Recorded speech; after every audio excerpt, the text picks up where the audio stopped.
Salut à tous, c'est Hugo Mouton. On se retrouve aujourd'hui pour une nouvelle vidéo ASMR sur le Grand Prix de Belgique, le 13e Grand Prix de l'année.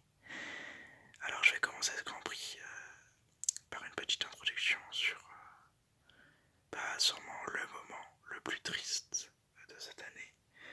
Antoine Hubert est mort pendant ce week-end du Grand Prix de Belgique, décédé dans un accident sur la route, sur le circuit de Spa-Francorchamps. C'est absolument horrible, c'est absolument triste.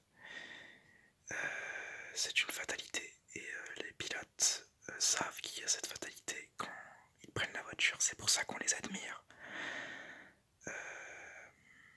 Mais bon, c'est la vie, c'est extrêmement triste. Tout le paddock a été endeuillé. On le restera toute notre vie, comme avec Jules Bianchi, comme avec Ayrton Senna, comme avec tous ces pilotes en fait qui sont morts sur des circuits et qui nous ont prouvé que ce sport, il a beau être spectaculaire, il garde une part de fatalité à laquelle on ne doit pas s'habituer. C'est, selon moi, anormal qu'un pilote meure, mais comme l'avait dit Raikkonen dans une interview, ces pilotes de F1, de F2, s'ils prennent la voiture, c'est qu'ils connaissent les risques et qu'ils y sont confrontés. Et que, par conséquent, ils peuvent accepter la mort. Alors après cette note très négative qui entachera tout le week-end et cette vidéo surtout, je vais commencer. Alors j'avais oublié de vous dire qu'en Hongrie, à la fin du Grand Prix de Hongrie, c'était la trêve. Et donc pendant cette trêve de 1 mois, je crois, il n'y a pas de Grand Prix de F1. Et habituellement c'est là où les pilotes, il y a des renouvellements de contrats pour les pilotes ou des choses comme ça. Mais comme nous nous approchons de 2021 et d'une nouvelle réglementation de F1, très peu d'écuries renouvellent leurs pilotes. Et donc pendant cette trêve, nous n'avons eu que deux mouvements majeurs. C'est Gasly et Albon qui ont échangé leur paquet. Donc Gasly est retourné chez Toro Rosso et Albon est monté dans la maison mère Red Bull. Comme je l'avais dit pendant le Grand Prix d'Allemagne, j'avais émis des doutes sur ça. Le Grand Prix de Hongrie, j'avais été plus réservé, mais là, voilà, Gasly paye son mauvais début de saison, qui est pour moi explicable étant donné qu'on lui a pas donné la meilleure voiture et on a sûrement voulu avantager Verstappen, ce qui est tout à fait logique étant donné que c'est le pilote numéro 1 et c'est le pilote phare de cette équipe de Red Bull. C'était à Gasly de s'adapter, il n'a pas réussi à le faire et donc il redescend chez Toro Rosso. J'espère pour lui que tout se passera pour le mieux là-bas. Et aussi un mouvement très très important, Hülkenberg est évincé de Renault pour l'année prochaine et c'est Ocon qui prendra sa place. Donc Ocon quitte Mercedes et donc par conséquent Bottas a re-signé un contrat en tant que coéquipier de Lewis Hamilton, le quintuple champion du monde, peut-être bientôt 6 fois. L'avenir nous le dira. On va commencer ce Grand Prix avec la FP1. Kvyat et Kubica spinent dans le même virage. La carrosserie de Stroll, image très impressionnante, explose dans cette FP1 et laisse voir tout le moteur Mercedes. C'est fou que la carrosserie ait explosé comme ça, c'est très rare. Je crois que moi j'ai personnellement jamais vu ça. Ça m'a bien impressionné. Hamilton manque une partie de la FP1 à cause d'un problème de pédale, d'accélérateur je crois. Leclerc et Vettel sont quasiment intouchables avec la première et la deuxième place au niveau des temps, avec quasiment 1 seconde d'avance sur Verstappen, leur plus proche concurrent. Et Latifi, Nicolas Latifi, le leader de la F2, fait ses premiers essais libres. Alors à ce moment-là, Antoine Hubert ne s'est pas encore craché, c'est pour ça qu'une bonne ambiance règne. Antoine Hubert va se cracher entre la qualification et la course de la F1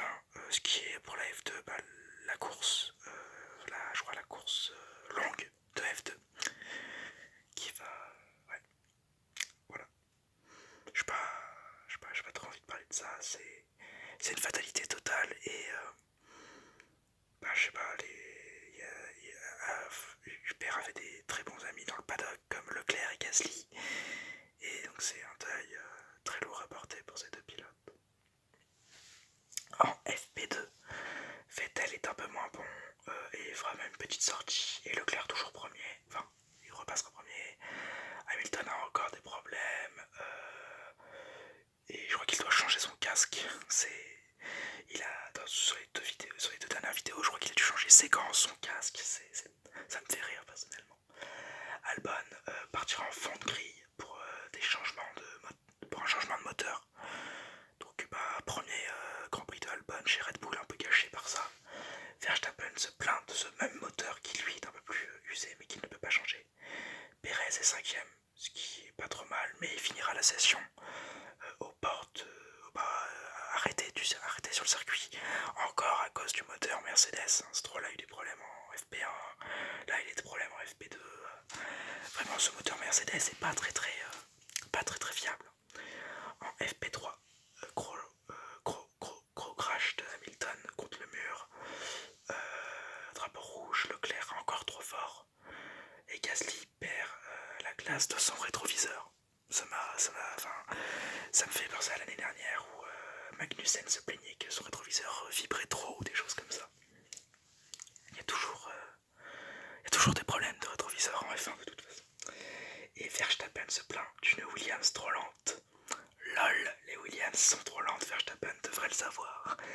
Et Ricardo fait le 4ème temps. Donc on voit Gaspard Francorchamps là sur les FP1, FP2, Perez et Ricardo, donc les Renault et les Racing Point peuvent peut-être faire quelque chose. La qualification en Q1, inquiétude due au crash de Hamilton, car ses mécanos doivent réparer sa voiture parce que la FP3 est avant la Q1 le même jour.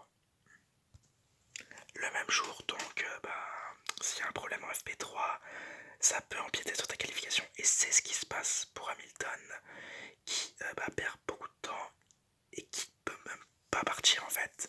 Mais tout cela va être sauvé par Kubica car son moteur explose. 3ème Mercedes, 3ème voiture avec moteur Mercedes qui a des problèmes à cause de ce moteur, c'est fou. Et donc ça laisse le temps aux mécanos de réparer le moteur. Giovinazzi va aussi avoir un problème de moteur, le moteur Ferrari, qui empêche Gasly et Sainz de passer en Q2 à cause du drapeau rouge qu'il va provoquer.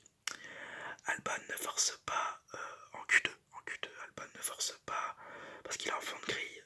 Stroll est éliminé et Grosjean est éliminé de très peu. Je crois que c'est de 20 centièmes de seconde, c'est très peu. En Q3, Hamilton manque de percuter Bottas et bloque les pneus.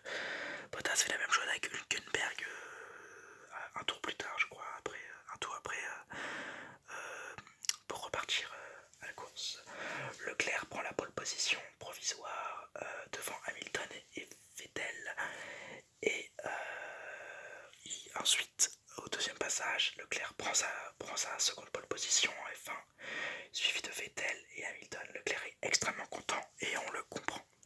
La grille de départ, Leclerc premier, Vettel deuxième, Hamilton troisième, Bottas quatrième, Verstappen cinquième, sixième, Kimi Raikkonen, le roi de Spa-Francorchamps. Bravo à Kimi, surtout avec une voiture comme celle-là, c'est très bien de sa part. 7ème Magnussen, 8ème Perez, 9ème Grosjean, 10ème Ricardo avec une pénalité. Norris 11ème, Hülkenberg 12ème avec une pénalité, Gasly 13ème, Russell 14ème, Stroll 15ème avec une pénalité, 16ème Sainz avec une pénalité, 17ème Albon avec une pénalité, Giovinazzi est 18ème avec une pénalité et Kvyat 19ème avec une pénalité. Kubica lui est 20ème et il partira des stands parce qu'il a je crois changé des trucs dans son moteur et ça prenait trop de temps, donc il doit partir des stands. La course commence.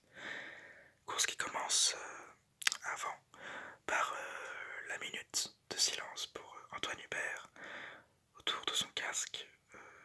Ses proches étaient là. C'était un moment plein d'émotions et ouais, c'était extrêmement triste. Le départ de la course, comme souvent, départ chaotique en Belgique. On se souvient de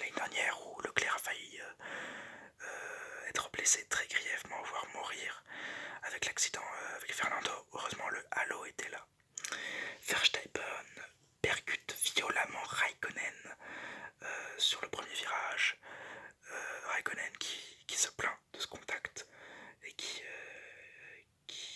dit que sa voiture est totalement explosée. Et derrière, Verstappen qui a la roue avant gauche totalement cassée, quoi.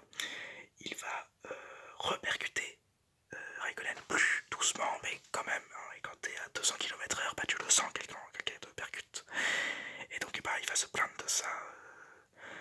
Raikkonen, Hamilton qui va dépasser Vettel, mais qui va se faire redépasser dans la longue ligne droite par ce même Vettel. La safety car est activée pour évacuer Verstappen et Sainz. Vettel repart mal après cette safety car. Beau dépassement de Albon sur Magnussen au tour 15.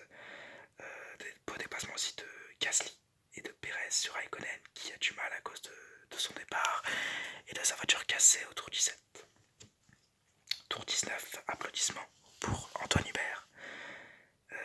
Je vais peut-être vous saouler avec ça, mais pour moi c'est totalement normal. C'est un pilote, tous les pilotes méritent un respect selon moi.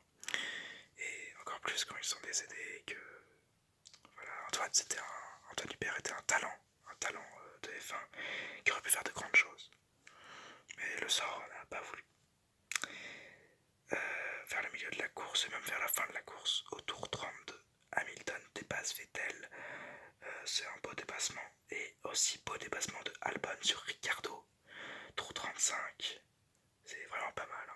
Albon il prend ses marques chez Red Bull et je peux ne lui céder que le meilleur. Tour 41, Grosjean et Stroll se touchent légèrement. Et il y a une plainte de Grosjean sur ça. Je vais dire comme d'habitude. Tour 44, victoire de Leclerc avec juste derrière lui Hamilton qui est revenu comme une bombe. Mais Leclerc est sauvé par un drapeau jaune activé par le crash de Antonio Giovinazzi qui a fait peur à absolument tout le monde. Et quand son mécanicien lui demande s'il va bien et qu'il répond qu'il va bien, il y a eu un ouf de soulagement dans tout le paddock et c'est compréhensible parce que le week-end était pesant, vraiment très pesant. Norris qui allait faire une 5ème place et qui est trahi par son moteur devant la ligne d'arrivée. Il doit abandonner juste après la ligne.